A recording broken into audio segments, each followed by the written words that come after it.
going to be recorded. I'm going to start that recording right now. And then this session will be available on our web page. That way, if you missed it, you want to go back to it, then all of our other speakers are there as well.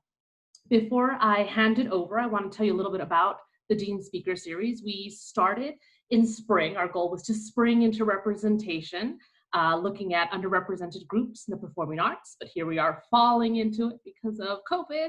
And in one way, we have these little silver linings where we can connect with even more people because we can meet in a virtual space. So we're a little bit grateful for that little piece. Before I hand it over to my co-conspirator, Kim McKean, I just want us to take a moment of reflection to remind ourselves that there's still many injustices and oppression happening in a variety of spaces. So if you would join me in that, I'd greatly appreciate it.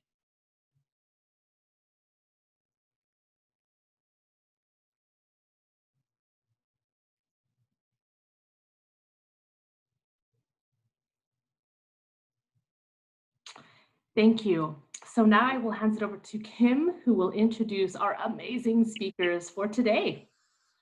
Hello, everyone. Thank you so much for joining us this afternoon. As Adriana mentioned, I'm Kim McKean. I am an assistant professor of theater at UTEP, and I am so thrilled to introduce you all to Julia Rosa Sosa and Andrew Cienes de la O. Let me read you a little bit about them. Andrew is a Boston-based Mexican-American playwright from El Paso, Texas. He is currently a Huntington Playwriting Fellow at the Huntington Theater Company in Boston, Massachusetts.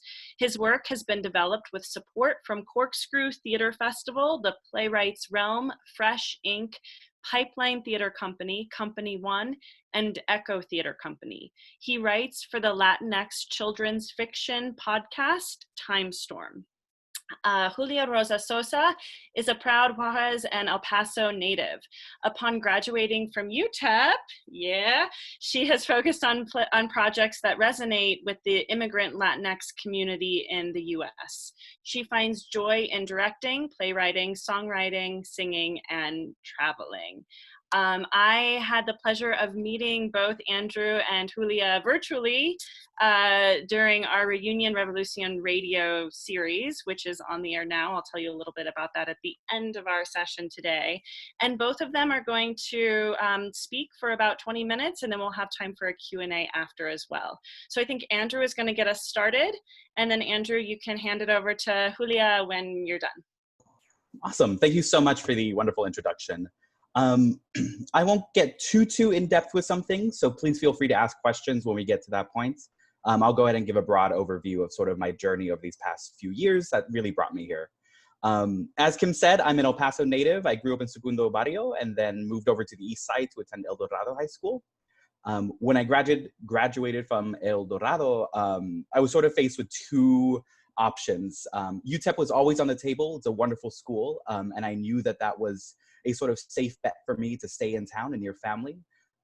But over high school, I am not afraid to admit that in high school, I was a mathlete. I was very much going into the engineering track, and I was very ready to go to UTEP, but then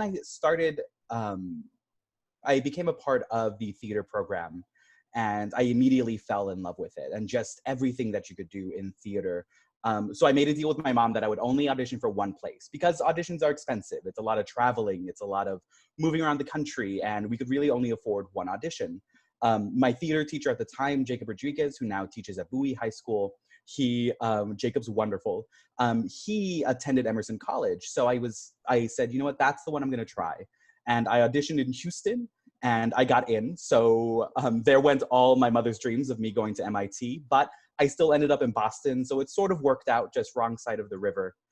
I attended Emerson College as an acting major, but what I realized right away is that the sort of theatrical teaching system, especially in the Northeast, is very white, affluent focused. So a lot of the work they were doing at Emerson College was reflective of its predominantly white and affluent student body. What that really meant for me is that I wasn't seeing myself reflected in the productions that they were doing. And even what productions they did that were Spanish or Mexican centric were cast with all white characters, with the excuse being that the play is originated in Spain. So we're gonna make it more connected with there. So even when there were little wins, they weren't really wins. So I wasn't seeing the representation I wanted. So unfortunately, I decided, I made the tough decision of not dropping out, but transferring out of the BFA acting program and moving into a fully writing focused program of my own making. I was very fortunate to have completed the majority of my credits by my senior year, so I was fully able to pivot and make all of my classes as writing focused as I could. I took a poetry course, a prose writing course, and a playwriting course, and that's where I really figured out what I wanted to be doing. My playwriting professor was wonderful and immediately catered a portion of the syllabus towards diverse voices once he saw that there was a greater interest in the room, because there was a great push at Emerson to create a more diverse student body and create art that reflected that. So I was very fortunate to have a professor who was willing to change the syllabus to better cater towards diverse voices.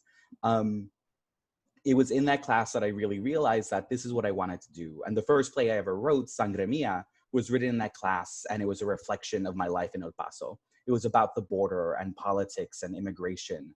And it was an amalgam of all these different concepts that I had wanted to talk about, but had never found an outlet at Emerson College to do that before, whether through a student work or even some of the research opportunities at Emerson. So I graduated from Emerson with one play under my belt, and I was just ready to do everything that I could when it came to playwriting. I was very fortunate to receive an opportunity at Echo Theater Company based out in LA. It was their first year of their National Young Playwrights in Residence program, which was a fully remote program. They chose 6 writers from across the country, and they provided them with a mentor from the theater or TV industry to work with them to develop new work. And that's where I developed Borderline, the play that was a part of the radio series most recently. I like to talk about Borderline because I think it's very emblematic of my path as a writer. When I joined Echo Theater Company, I felt like I had to write the Mexican epic. I had to write the border play. I went into it immediately with this concept for a 1984-esque post-wall dystopian play. And halfway through that process, I sort of finished Act 1, and it's not that I wasn't unhappy with it, but I started to question why I was writing that play. Was it really for me? Was it really speaking to the things I wanted to talk about in the way I wanted to talk about them? And I sort of realized halfway through that play that I was writing it because I felt like that was the expectation of me as a young writer of color, that I had to talk about what everyone else was most interested in. And at the time, the wall was a big part of the conversation. And I felt like I needed to put my hat in there, but it just wasn't clicking. I was writing it for it to be successful, but not for me to be successful. That was when I met, about November of that year, I met Georgina Escobar at a conference, a Latinx Theater Commons conference. And she spoke to me about the use of science fiction as a way to talk about race. The quick breakdown for that is audiences will go into a play and try to guess what it's about, and you don't have any control over that. So when you have a play that's a full cast of people of color and it's a living room play, audiences are going to go in that expecting a race play. And depending on how they come into that play with their own personal politics, they might already be shut off from it. So she said what she likes to do is set the play in some sort of science fiction fantasy realm. So instead of having a cast of people of color in a living room in South Texas, you have the same cast of color, the same nugget that you want to talk about, but you set it on a space station on Mars. And then you can sort of trick audiences into opening themselves up in ways they might not expect. So they think it's a play about Mars and science and exploration, but then halfway through you say, actually, it's about race and inequality and the importance of having that conversation. So I took that nugget of truth from Georgina and I started rewriting the play from the ground up. I started writing a play about a Mexican immigrant who finds himself on Mars and having to make a home for himself on the planet's surface. And I sort of ran into the same problems. I was really excited about what I was writing about, but to make a realistic sci-fi play, I was having to go in directions that I wasn't necessarily ready for. And what that really means is I didn't want to do all the research that came with that specific play. I became so focused on, oh, you know what kind of fuel would they have? Or how long would it take to get to Mars? Instead of, what the characters wanted and what they really needed to express. So I hit pause on that play, and I decided to take my favorite pieces out of it and work from there. There were flashbacks in that play that focused on this main character and his cousin when they were growing up in El Paso. So I decided that, you know what, I really like these young characters, and these are the people I want to write about. So I took them out of that play, I plopped them down in the Desert of Socorro, and I said, okay, what do you want to do? And that's when I started writing Borderline, which is a play about ghost stories and surviving on the border as young children, and sort of the lessons that you have to learn to prepare yourself for the greater world outside of El Paso. And that's when I realized, you know what, this is what I want to do. It's a little bit of sci-fi because there's monsters and some magic, but it's also grounded in the young people that I sort of grew up around when I was younger. So Borderline, in a lot of ways, is my most successful play. It's seen a lot of traction in festivals. It doesn't have a full production yet, but it is and has been welcomed to a lot of wonderful places, like the YouTube program just most recently. Using that play as a jumping off point, I started applying to other programs that let me develop work from the ground up, that sort of trusted me to come in with a page of notes and then say, okay, yeah, we'll support you. I did a lot of work in New York, especially with Pipeline Theater Company. I pitched to them a play that I described as James and the Giant Peach, but everyone is Mexican. And with them, I wrote The Ortiz Twins Are Coming Home, which is this sort of like family epic drama about reconnecting with your indigenous roots. It's about two twins who realize that their abuelo hasn't told them everything about their past, and that actually he made a deal with an ancient god many years ago, and now he's back to sort of get what he wanted out of his end of the deal. And they have to go on this adventure to not only save their abuelo, but also learn a lot about their indigenous past and who their family was and where they came from. And these are the sort of kernels that I started building over time. I really started focusing more on writing young characters. And that's where I got in contact with the Timestorm team, who is a wonderful podcast geared towards Latinx young audiences, young listeners. And it is also about two twins, but they travel through time and collect ancient artifacts from Puerto Rico's past. It's a wonderful podcast. It's really great. They just released their season 2 finale. I'm a script writer with them, so every season I write about 3 or 4 episodes with them, and it's been really wonderful to work with. And after joining them, I started getting into podcast writing. I'm currently a board member for an upcoming production company that is looking to create diverse podcasts and creating a business that puts its creatives at its center. And what that really means is just making sure that the creatives that are working on podcasts are receiving the support and financial aid that they need to be successful. So it isn't necessarily about creating a podcast that will make the production a lot of money, but creating a podcast that accomplishes what the creatives want to accomplish and also making sure they're paid equitably. With them, we're developing a upcoming show called The Tales of San Patricios, which is about a specific band during the Mexican Revolution and the Mexican-American War and the impact of the border on conflicts and the people that are sort of stuck in the middle of it. This is getting a little rambly, but I mean this all to say that even as a young emerging writer, it took a long time to figure out what I wanted to write about.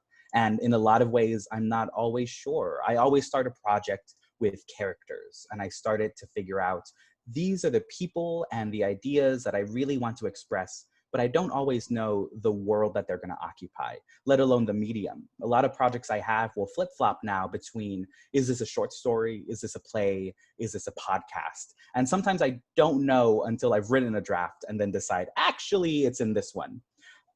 So it can get a little messy and it can get a little tricky, but I'm very fortunate in being able to explore these different mediums and having the experience and the background to sort of have a footing in all of them. Playwriting is such a joy, and it all stemmed from not feeling like I saw myself in theater. And I think we're at an amazing point in media right now where there are so many different producing companies. I mean, if you look at the streaming services that are accessible now, there are so many people and companies that are willing to take chances on our stories. If you had asked me 10 years ago if I saw myself writing for television, I probably would have said no, because I felt like the medium was too restrictive in the sense that there wasn't a lot of diversity in television back then. But now we're sort of at a time where there's so much content being created, and there are so many amazing Latinx focused shows that I can't even keep up with them all. And that's a really lucky thing to be in the middle of right now. So I'm finding myself at this nebulous time where I'm sort of deciding what I want to do. I'm podcasting, I'm playwriting, but I also have this aspiration to be a TV writer, especially writing for animation or writing for children's shows. The heart of a lot of my work is trying to express the difficulties of growing up on the border in ways that are both educational and informative.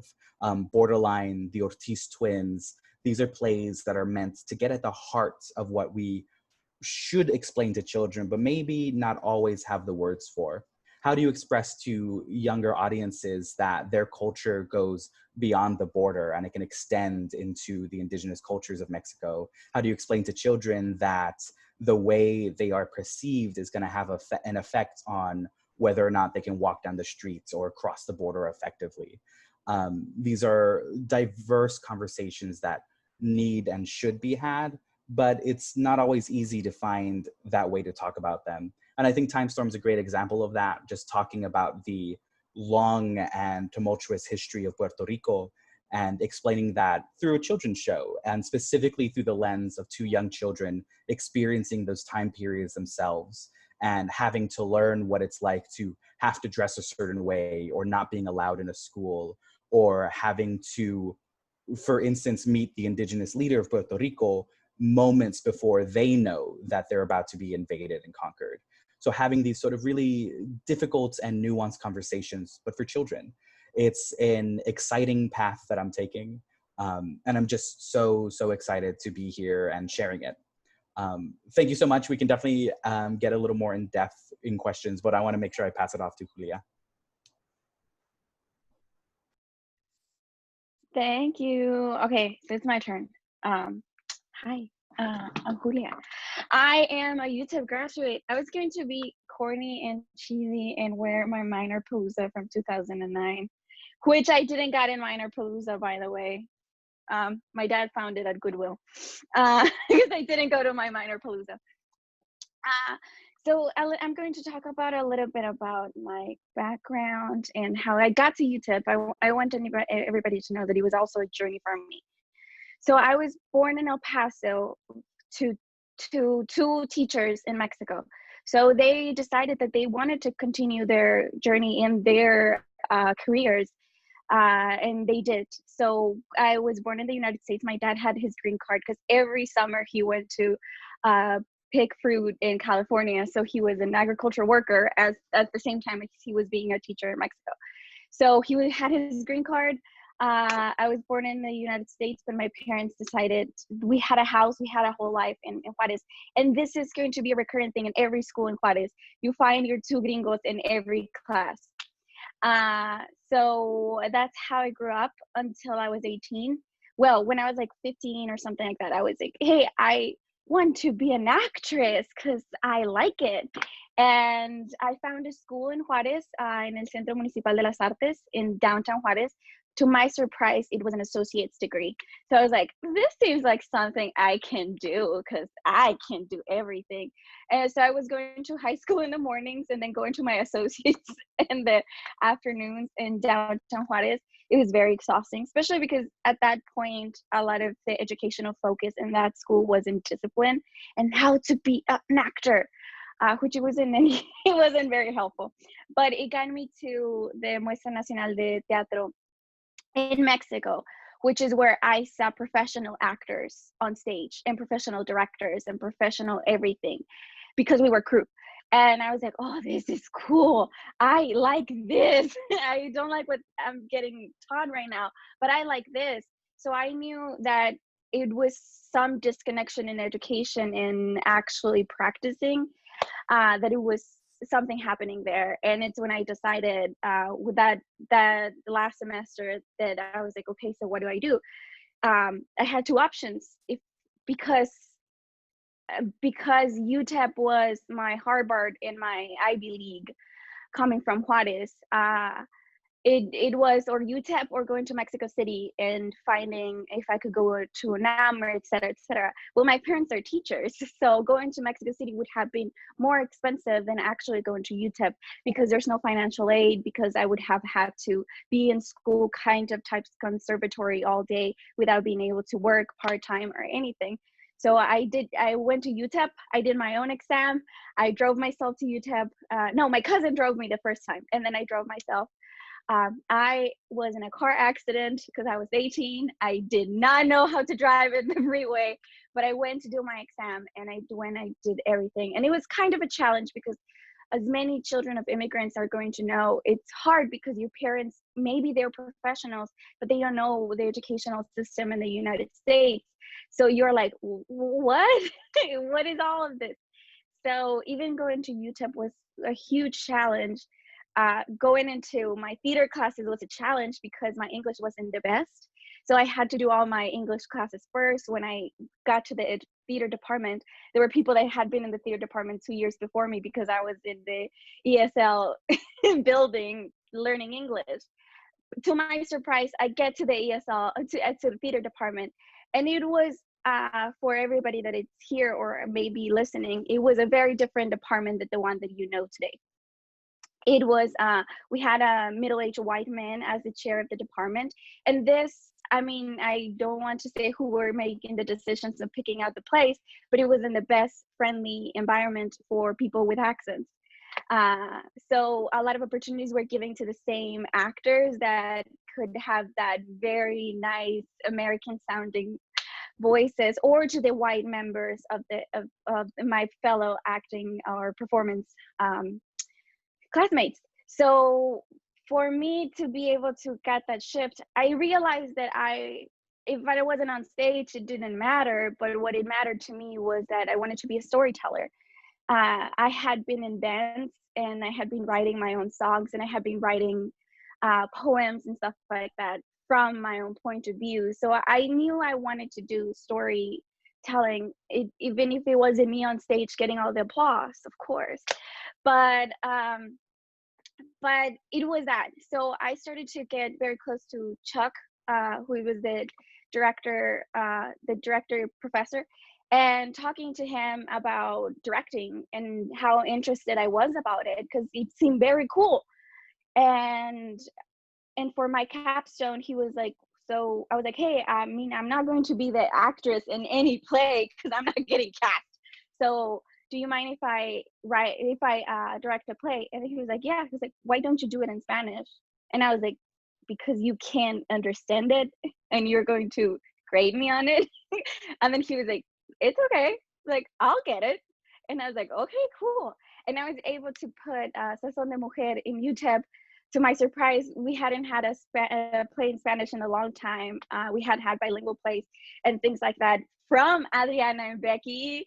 Oh, Adriana and Becky gave me my first and only lead role that I have ever had in my life in the Chicano and theater series, which I mean, for a lot of people may not understand how drastically that changed the direction of how I get to know myself as a director. But having Adriana and Becky as mentors, even though I never took a class with Becky, was huge, because I was able to kind of even like learn those muscles of negotiation when Becky was like, hey, why don't you do that play you did for your capstone in the Chicano and theater series? And I was like, what if I direct a new one? And these little muscles are things that I think right now in my career, I use them a lot, and are things that I never could have realized that by doing it with people that I trust were going to develop in time. So I graduated UTEP and I was like, oh, what do I do now? So I go back to work at Starbucks. Like, that's all I had at that point. I was like, now I don't have a stage. Now what is next? So by advice by professionals, they were like, look for apprenticeships. And that's what I did. I looked for apprenticeships. And I remember Chuck saying that have housing. And I was like, oh, yeah, that's a good one. So I started looking for apprenticeships, and I got to Cleveland Playhouse as an apprentice, an education apprentice, because I put my resume and everything. And the education department took it from the artistic department. And they were like, hey, we see all the qualifications and we see that you have, because they study sociology as well. Because I think if your path is to storytell people, you also have to understand people in a deeper level than just, I know my aunts and cousins and I know the little ladies that like I know people, so I understand people. I think you have to dig a little bit deeper, understand the census, understand who the demographics of the town, etc. So I studied sociology in UTEP as well, and they were like, hey, we're working with community, we're working with children, we're working with schools, would you like to be a part of this? And I was like, housing, a regional theater, yes. I don't have any other plans, of course. I have got accepted to other programs and apprenticeships, but they were unpaid. This one at least had housing. It was paid very little, but $75 a week, which it's not livable. But I got to Cleveland, and a very affordable city. And I got to learn about working in a predominantly white institution, working in theater in general, getting to know artists, getting to know how regional theater works and the structure and all of that things, which I can say that the majority of my experiences were positive, because there were very negative things that happened that also shaped my career. It was the first time I was discriminated in a setting where I thought I was being protected because somebody thought I had a language barrier. And I was like, okay. But it teaches you how actually the world works. And it was a very heavy wake-up call, because I had been sheltered my whole life in a very Latino environment, to coming to a place that it was a complete cultural shock. But then coming here also, I was able to create amazing connections with amazing artists from all kinds of places and lives and things around. Here in Cleveland, also they have the Cleveland Public Theater, and they have their own version in its Teatro Público de Cleveland, which I went to one of their shows, and I was like, hi, I'm in town. Do you all need anything? And they were like, oh, actually, we need volunteers. And I was like, not that. I was like, do you want anything else from me? And they were like, volunteers. I was like, maybe later. I'm working 40 hours for $75 a week. I can't volunteer right now. I was also working at Starbucks. So the hustle never stops. But I was able to balance a little bit of getting to know people and getting to tell them that I'm here. That's one of my biggest advices for anybody that is building their career, or that it's also in their career but it's a little stuck, is like letting people know that you're there. It's like, hey, I'm around. Not maybe right now, because you may want my free labor, but not at the moment. Maybe later when you can pay me. But I'm here. I think that's one of the biggest ones, being loud that you're there. Then by working with them, I created a relationship by being completely honest and being completely myself. They asked me later if I wanted to act in one of their plays, that it was written by a white woman about the feminicidios in Juarez. And I put a big stop, and I was like, nope. I was like, that is incredibly disrespectful, and I would never put myself in a position to disrespect the families and the pain that the mothers have suffered, and the pain that the city has suffered, by which I have suffered. So I would not do that for you. And telling them in very honest terms, begin a working relationship. It seems like it wouldn't, but it did create a very nice and working relationship with them.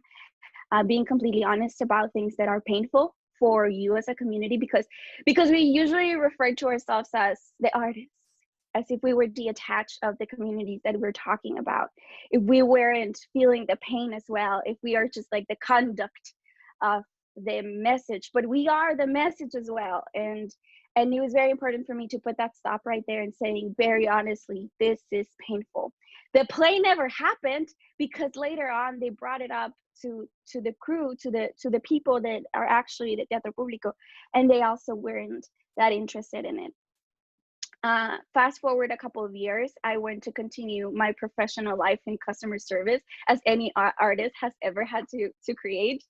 So I became a flight attendant, and I love traveling. I love that aspect, and I love having health insurance. So that's why I was very happy being a flight attendant. And then they posted in Latinx Theater comments telling you when we're together and we're loud, things happen. Adriana Dominguez, right here, she's in the box under me right now, but she tagged me in it, and that they were looking for a director in Teatro Público for In the Time of the Butterflies, and a director that knew Spanish and had directed in Spanish. So I contacted them and I was like, hey, you remember me? We had a talk one time. And they're like, oh yeah, we remember you. And I was like, well, you want to hire me for that because you want to hire me because I have the qualifications and because it's what it is. I'm your director. And yeah, I was Raymond Bobgan, the artistic director. He knew it was kind of like a risk because he knew about me, but he really didn't know about me in my work and who I am.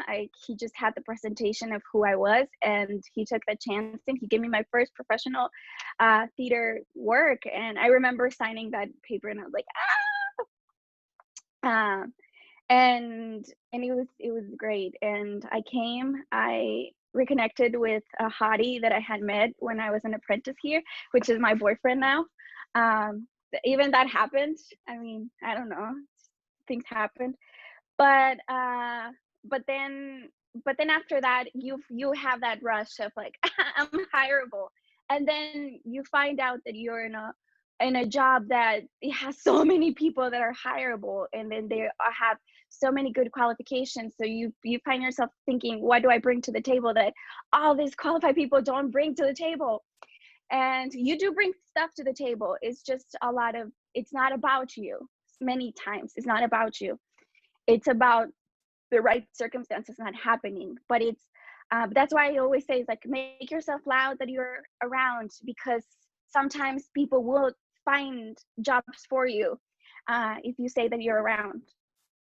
So the next opportunity that I had, because I understand the theater is sometimes scarce for people like us that work in it, it was by same thing, being around. I started my working relationship again with Cleveland Playhouse because they contacted me if I wanted to assist direct for Native Gardens with the amazing Robert Barry Fleming, which now is the artistic director of actors here at Louisville. Incredible opportunity. I couldn't say no. Of course I couldn't say no. And beyond, because of who he is, because of what he taught me by just directing, and the level of professionalism that he brought to the room, and by observing and by being in the room, was just one of the most brilliant learning opportunities that I've ever had in my career, with a very intimate cast. I mean, it was, even though I know probably I wasn't that needed in the room in terms of directing or where the play could have been, but being in the room helped in my career so much by learning about just professionalism, about the directing is a job, and you have to treat it as a job. You're not holistic. You're not teaching anybody anything. It's like you have to respect people's working environment.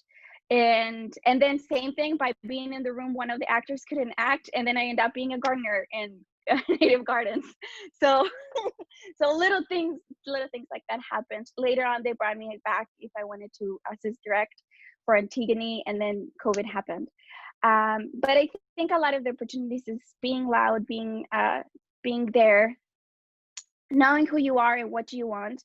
Even though you may want so many things, don't worry. It's okay to want so many things, because my advice is to apply to all of those things. Is to apply to all of those things, because you probably apply for 100 and then you may get 3, which is still 3 better things that are going to happen to you. I apply for all the grants that I ever see. I apply for all of them, and then I get a few, or I get little opportunities.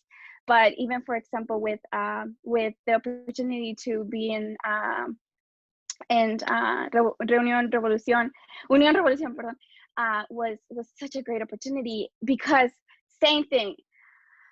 I always see myself as storyteller, but I have bad grammar. I'm dyslexic.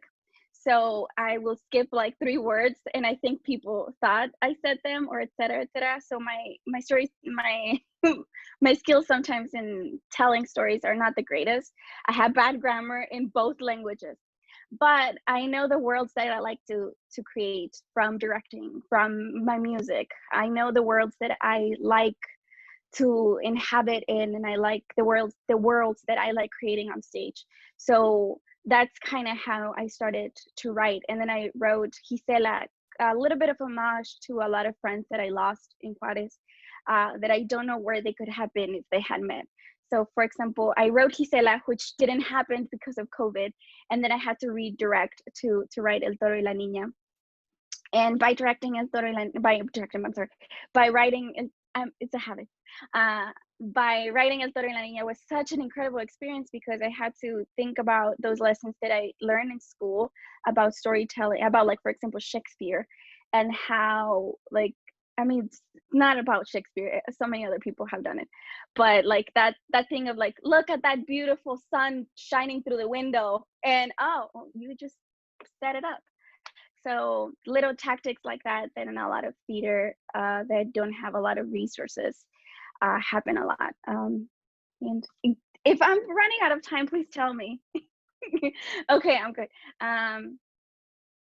Okay, and now I wanted to talk about one of the other projects that I have been working, because Adriana reminded me to tell you. So bringing it back to apply to everything, apply to all the grants that you see, apply to all the opportunities that you could see yourself attached to them.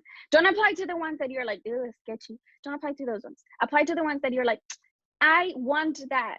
I want to be there. And how can I make that happen? Because that's the ones that you may likely get because you're passionate about getting them. I applied for this organization here in Cleveland, Julia de Burgos, that is partnered with Cuyahoga Arts and Culture. That is the municipal arts and culture organization that they have, to get a grant for $5,000. And I have wanted to direct. I had this play, Valentina y la Sombra del Diablo, in my bucket list. Get a bucket list. You read a play you like, put it in your bucket list. That's another advice. And then I put it in my bucket list, and then this grant happened, and I was like, I pull it out of my bucket list, and then I put it there. It's like, I want to direct this because the play talks about sexual assault and sexual assault disclosure and living with trauma and infancy. And I was like, this is what I want to do. There, especially right now in COVID, we know a lot of people have had to have a lot of isolation in their homes, so they don't have access to their teachers. These children don't have access to their big networks that can help them out in a bigger spectrum. So I was like, I want to put this play on. I have been wanting to for a long time because the message is so strong. And they were like, yeah, you get the money. And I got the money. And I contact people. I was like, hey, we have this small budget, but everybody can get a little bit of it. And we can do it during COVID. We can do it safely because we are a very small crew. So we were able to create the play during COVID times, which it was very stressful. The play is very heavy if you read it as straight up. Like, if you read it straight up, it's so heavy.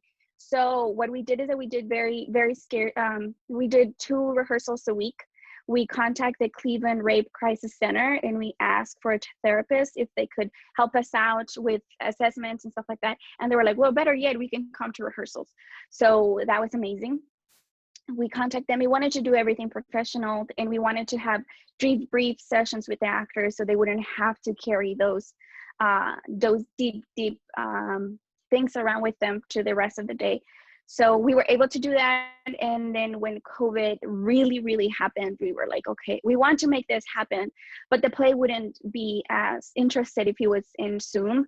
I didn't see Zoom as the viable option for the play because it's also for children. And by then school had started. So it was like, how can we distance that stage that is Zoom from them in the daily to the stage that a play is? So by then everybody knew that our priority was our safety. So we didn't even have to have the talk about wearing masks, which I found controversial with a couple of people, because they were like, you guys are wearing masks? And I was like, didn't you know it's a pandemic? So all the actors are wearing masks in the play. By closing these doors, COVID opened so many other ones. Like the fact that we, as the group, and it was a group of all bilingual people, we were able to translate the play with the permission of the author. And we were able to dub the play, which was the biggest challenge. We dubbed the play. You can't see their mouths moving, so you can't, you don't know. I mean, it made my work easier. So we dubbed the play. We launched it this past Sunday both at the same time, using YouTube and using a kind of like play style. So the play premiere, and we only had the play up for 4 hours, and then it will come back every day of the play that the play is shown for 4 hours, and that's it. If I tell you, I think this has been the largest audience I've ever, besides working for a theater that they have a marketing department, that I have in my life have ever had this much audience. We had 66 people in the English video, and we had 77 views in the Spanish video by the end of the night from this play. And I know maybe a lot of people are not children, the ones that were listening or weren't seeing the play, but a lot of them were parents that this play is also for. It's for a family, for them to have these conversations after the play. And I mean, I was like, what? We had so many people. And by making it in English was to create accessibility as well, because even though I'm a big pusher of Spanish theater in the United States, because there's people that need and want Spanish theater in the United States, where this cultural center is at, the majority of the children that attend to that center are bilingual, and they're predominantly English speakers.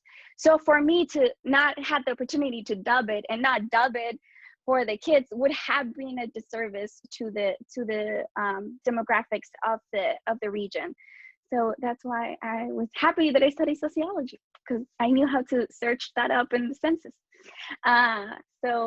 But it's a great opportunity. Also, like, this is what I'm telling you, reach out to everybody, be loud. We send the kind of the press release, or whatever you want to call it, just an email with all the information everywhere.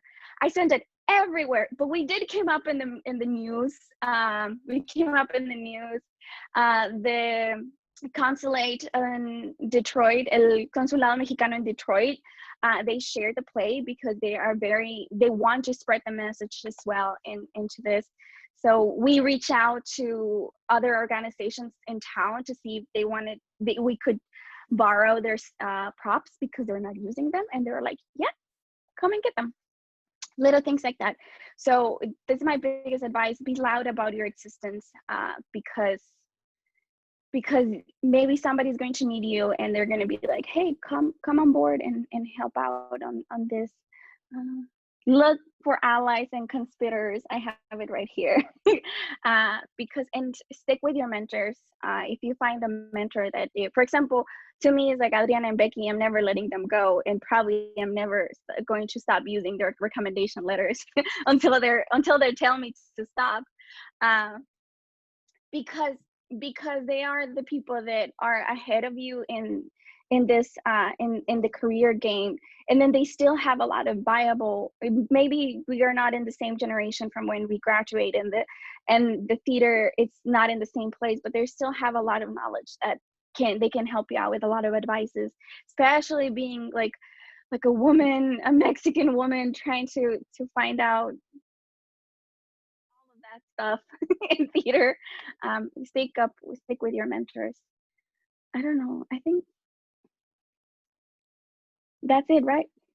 The question and answer, right? Yeah, I think that That we. was awesome. Thank you so much. Both. I also put a cup. I tried to put a cup of UTEP right there to show. It's a 100-year cup that gave me graduation.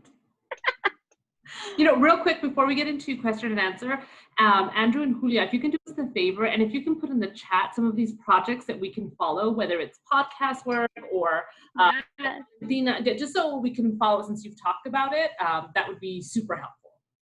I'm gonna put Reunión Revolución link.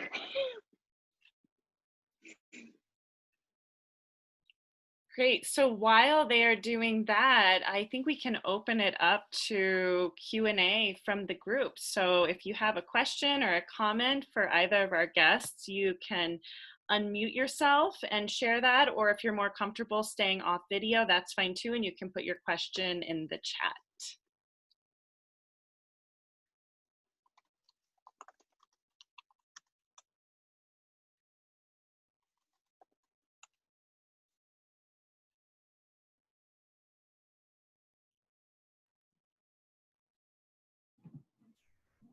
If no one's going to talk, you know I'm always going to talk.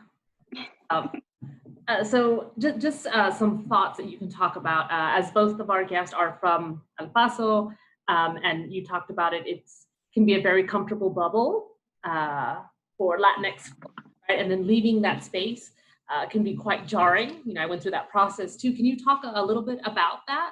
I know, Julia, you talked a little bit about facing discrimination. Andrew, were there similar situations, or how did you kind of negotiate and work through that process? Because I know a lot of our students may be going through something like that later on. Yeah, definitely. I think the biggest one that I saw right away is being in a, how do I describe it? College was definitely, and the thing is, everyone sort of gets you ready for that. Like, as soon as it was confirmed that I was going to be leaving El Paso for school, that was when my parents were like, okay, so you're going to be different. And then like Jacob Rodriguez was like, okay, so they're going to treat you differently. Be ready for X, Y, and Z. And it pops up in like sneaky ways. The first college production that I was a part of, the director was really pushing for me to have a Mexican accent, but only when the characters were supposed to be comedic, like punchlines. So that's where I was like, okay, like I see what you're doing. I don't like it. So I just did the worst accent I could possibly do, just the hammiest, dumbest thing. And then she's like, okay, maybe not. I'm like, cool, cool, cool. So it sneaks up in little ways like that, where it's the upfront stuff is none of the plays they did had roles for people like me. And they'll explain it away and say, well, the cast is going to be diverse. Like, it doesn't mean anything. You could still get cast in it, but you usually weren't. And those are sort of the things I expected, that the work wouldn't reflect me. But one example of ways that it affects you that I wasn't ready for was when I was doing my play with Pipeline Theater Company in New York, when we were getting ready for the reading. That specific company billed itself as an ensemble theater. So it's built around its sort of core cast of characters, or a cast of actors. Out of about 40 people, only about 4 or 5 were people of color, and only about 2 were Latinx. So this was a play I was developing with them for a year. They completely knew about it from the beginning. I pitched this play from a blank page to them. But when it came to casting, they just kept reminding me like, oh, you know, we would appreciate it if you cast from our ensemble. And I said, okay, but I'm gonna offer roles to everyone who is a person of color that can be in this play. And I gave those offers out to their 5 actors for a cast of 10, for a play with 10 people, and only 2 were able to do it. So I'm like, cool. So we did it your way. What is the next step? How do we fill the rest of these empty roles? And their response to me was, do you have any friends in the area that could do this? So they weren't even prepared to look for more people of color for my play. They didn't have a structure set in place. They didn't have a plan. And this is by no means a small company. They do garner a lot of money and popularity in New York.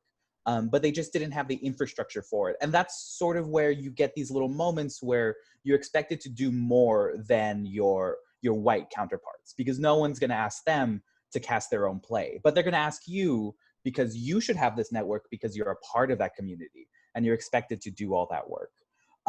It sneaks up in little ways. And I was very fortunate. They were able to get me a wonderful Latinx director for that play, and she was able to cast the rest of it.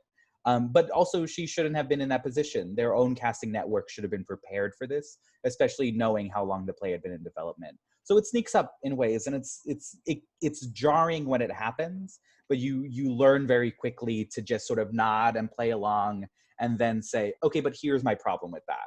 So you're right. It's about taking up space. It's about being aware of your role and sort of sticking up for yourself. Because I wasn't going to sit there and start scrolling through Facebook for people in New York. I was based in Boston. I had a handful of friends that I knew, but we're in New York. Like, why do they even have to ask you? They're in New York. And that's the thing. And it sneaks up on you. So it pops up and it will continue to pop up. But it's unfortunate to say that you get used to it, but you more so learn ways to stand up for yourself and push back against that. Going along with what you're saying, something, well, I spoke about my very negative experience in Cleveland Playhouse. So now I can talk about like my now good experience with Cleveland Playhouse that is happening at the moment. So I've assisted director for them for a couple of times. I've worked for them for a couple of times. One time I got hired for reading stage directions, and I ended up a dramaturg in the show. So that tells you the level of emotional work and cultural work that you're going to maybe face to do in a lot of these situations. So one of the things that started to boiling up last year, I was in a director's lab in Chicago. Also, if you're interested in directors, check out directors labs. They're great because you get to link up with a lot of directors. And I was in this from a lot of experiences. I was in this director's lab, and it happened that there was like the question of like, how white directors be more invite people in the room. And then everybody just looked at all the BIPOC directors in the room, and we were like, we had to make a point. We were like, hey, we can't, this can't happen. But a lot of what happened from that is that we started to talk about the Chicago standards. I can remember the name, the Chicago something standards, if anybody remembers. It's kind of like for non-equity contracts of how you should be nice to people. And in this standards, being a cultural consultant doesn't appear anywhere. So it's something that we were talking about, like, as BIPOC people get invited into these rooms, we are expected to do cultural work for people that don't have the cultural knowledge. You may be the assistant director, and then you're the cultural consultant, unpaid, by the way, in all these instances, because you are the one that they get the question for, like, you know about what would a child like from Mexico, or like what would et cetera, et cetera. So it's heavy, and it's very heavy when you're in this rehearsal room with a bunch of professionals, and you're like, what, me?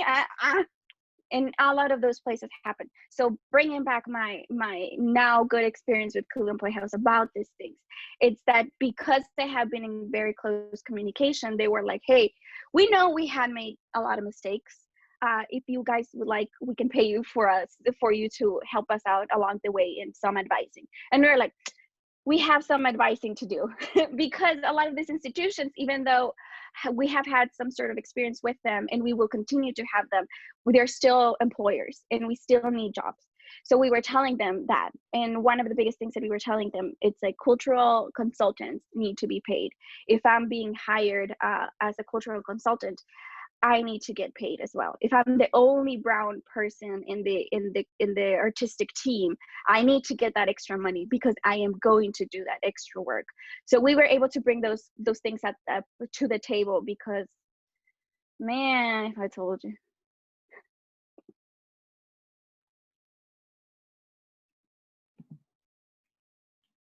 We have time for about one more question, if anyone has anything. I don't have a question. I just have to pull my students back to our class. I just want to thank Julia and Andrew so much, and to say, Julia, Marcela Rodriguez Domingo Lopez is one of my students. So yeah. One of my dearest and brightest, and she speaks highly of you. And I've seen you in rooms with her. So. Yeah. She's amazing. She's amazing. And I better shut up before I say something inappropriate and get her in trouble. Oh no, but she's great. No, she's amazing. She's amazing, and one of even in Cleveland Playhouse, like all the work that she has been doing doesn't go in any way. Like she's working in a predominantly white institution that is serving a lot of brown and black children, and she's doing such an amazing work in providing for them. Mm-hmm. She's amazing. Yay, I just want Marcela. to say thank you so much, because I brought education students here that are going to be teaching high school students. And so this is a journey. And Andrew, you just gave them 2 plays that they can bring to their classroom. And Yes. I thank you so, so much. So thank you, everybody. Be Thank well, you, be Julie. safe. Thank you, Julie. It was good to see you. So as we're almost out of time, Kim, can you talk a little bit about Reunión and kind of close this out so everyone can know about these pieces that they worked on? Yes. So as Julia and Andrew mentioned, they are part of our Reunion Revolucion Radio Festival, which is a festival for 4 weeks of the month of September. We have 2 down. We have 2 more to go. Andrew's show, Borderline, that he spoke about, he wrote a radio excerpt specifically for our festival that has already played. And you can find that on the KTEP website, and it will be linked on our website, reunionrevolucion.com, as well. Julia's play, El Toro y la Niña, is the last week of September that Adriana directed, and it is a beautiful folktale, and you can hear that live the last week of September at 11:30 Mountain Time on KTEP 88.5. We also have one this Saturday by Virginia Grease, A Farm for Meme. And Virginia will be our speaker for the Dean Speaker Series next Wednesday. So we have a lot of amazing things happening. I would highly encourage everyone to check out our website to listen live if you can on KTEP. It's a wonderful experience to hear the plays that were written for radio on the radio, and then to hear some interviews with the playwrights after. I think that's about everything. So thank you all so much for joining us today. It was a lovely conversation. Yes, thank you, Julia. Thank you, Andrew. Thank you, everyone. And again, this was recorded, and so it'll be on our website within a couple of days in case you missed something. Thanks for joining us. Stay safe. Thank you. Thank you. Bye.